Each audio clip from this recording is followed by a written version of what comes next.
More now on our top story, the expected tightening of restrictions here in the UK to curb the spread of the coronavirus.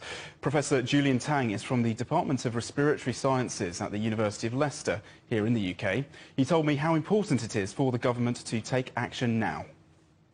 Unfortunately, this virus is now pretty much out of control with the new variants and the post-festive season socialising. So I think we need to do something to get on top of this virus. The vaccine at the moment is just starting. The vaccine response is going to be too slow to control this virus at the moment and prevent our healthcare services being overwhelmed and more deaths in the elderly and the vulnerable. So how long are you thinking it is before this could get under control?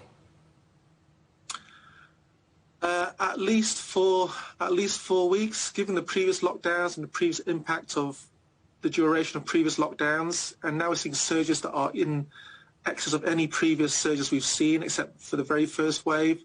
I'm guessing at least 4 to 6, perhaps even 8 weeks, at least to get ahead of this, or at least get level with the virus to reduce the R to 1, possibly less. Many people are certainly relieved that the Oxford AstraZeneca vaccine is now being administered as we speak. Will this enable the vaccine programme to shift up a gear? Yes, I think it will. There'll be more doses available to more people across more distribution centres, but hitting that 1 million to 2 million doses jabs per week, I think is really reliant on logistical practicalities of getting enough staff to actually administer the vaccine jab, even if the manufacturer can keep it with the actual manufacturing rate to meet that demand. And what's your view on this new policy of delaying second doses of vaccines, either AstraZeneca's or Pfizer's? Should as many people as possible be getting one dose first? Yeah, so I agree with that, and I think given the rate of spread of the virus, getting one dose is better than getting no dose, especially in those who are still vulnerable and haven't had any doses yet.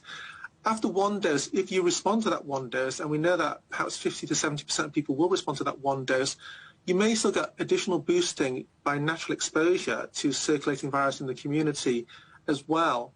And that will help to boost the first dose of the vaccine and maintain immunity till they get the second dose 12 weeks later.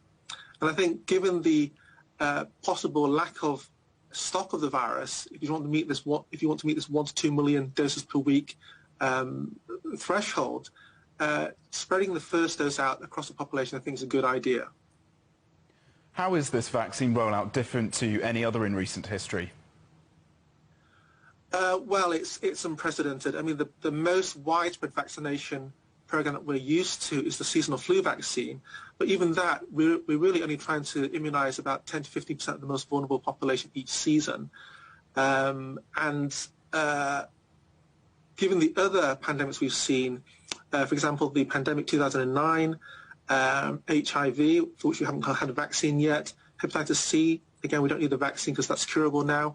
Hepatitis B we tend to vaccinate in a piecemeal fashion, but also now countries worldwide are using the 6-in-1 hexavalent vaccine to immunize all babies at birth. That one's probably more comparable to what we're doing now, but again, we're only immunizing babies with that vaccine. And similarly for the flu primary school vaccination program, we're only immunizing primary school children. So this is really across all ages, all groups, including those who are eventually under 50. So it's really unprecedented, and probably you have to go back to at least a smallpox era to really see this widespread immunization across all age groups, across all groups globally.